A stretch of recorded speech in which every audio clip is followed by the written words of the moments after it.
YouTube channel content ക്രിയേഷനോടെ മാസലക്ഷങ്ങൾ സമ്പാദിക്കുന്ന നിരവധി പേർ ഇന്ന് കേരളത്തിലുണ്ട്.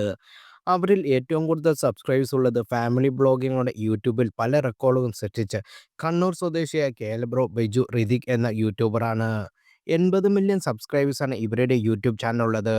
ലോകത്തിലെ മുൻനിര സെലിബ്രിറ്റിക്കാൾ എല്ലാം സബ്സ്ക്രൈബേഴ്സ് ഇവരുടെ യൂട്യൂബ് ചാനലുണ്ട്.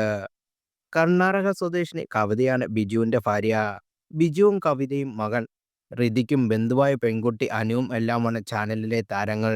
ഇപ്പോഴത്തെ കവിത താൻ കുട്ടിക്കാലം മുതൽ അനുഭവിച്ച ഒരു മാനസിക വിഷമം പങ്കുവച്ചിരിക്കുന്നു. പല്ല് ഉന്തിയതിന്റെ പേരിൽ സ്കൂൾ കാലഘട്ടത്തിൽ താൻ ഒരുപാട് കളിയാക്കലുകൾ നേരിട്ടിട്ടുണ്ടെന്ന് കവിത പറയുന്നു. സ്കൂളിൽ പഠിക്കുന്ന സമയത്ത് എൻ്റേത് മെലിഞ്ഞ ശരീരമായിരുന്നു. അതുകൊണ്ട് തന്നെ ഉന്തി നിൽക്കുന്ന പല്ലാണ് ആദ്യം കാണുന്നത്. കുട്ടികളെല്ലാം ചിരവ എന്നൊക്കെയാണ് വിളിച്ചിരുന്നത്. അത് കേൾക്കുമ്പോൾ വിഷമം തോന്നും.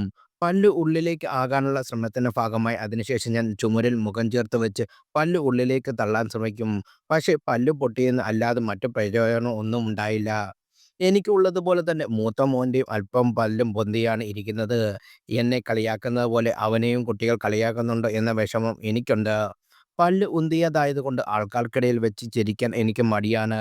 അവർ എന്ത് വിചാരിക്കും എന്ന തോന്നലാണ്. ബിജുവേട്ടൻ പെണ്ണ് കാണാൻ വന്നപ്പോഴും എനിക്ക് ആ ആശങ്കയുണ്ടായിരുന്നു.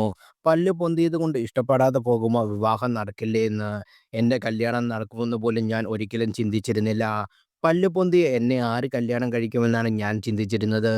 പക്ഷേ ബിജുവേട്ടന് എന്നെ ഇഷ്ടപ്പെട്ടു. മാത്രമല്ല എൻ്റെ ചിരി കണ്ടിട്ടാണ് ഇഷ്ടമായെന്ന് എന്നും പറഞ്ഞു. അതിനുശേഷമാണ് എല്ലാവരുടെ മുന്നിൽ മടിയില്ലാതെ ചിരിക്കാൻ തുടങ്ങിയത്. ബിജുവേട്ടൻ പറയുന്നതിനേക്കാൾ വലുതായി വേറൊന്നുമില്ല. അതിനുശേഷം പല്ലിനെക്കുറിച്ച് ഓർത്ത് ഞാൻ അപലപ്പെടാതായി. മോനെ സ്കൂളിൽ സഹപാഠികൾ കളിയാക്കുന്നത് കൊണ്ട് അവൻ്റെ പല്ല് നേരെയാക്കാൻ ട്രീറ്റ്മെൻറ്റ് തുടങ്ങി. കൊച്ചിയിൽ പോയാണ് ട്രീറ്റ്മെൻറ്റ് ചെയ്തത്. അലൈൻസറാണ് ഇട്ടിരിക്കുന്നത്. 3 മാസമായി അതിൻ്റെതായ വ്യത്യാസം വന്നിട്ടുമുണ്ട്. എനിക്കുണ്ടായ വിഷമം എൻ്റെ മകനുണ്ടാവരുതെന്ന് മാത്രം കരുതിയാണ് ട്രീറ്റ്മെൻറ്റ് തുടങ്ങിയത്.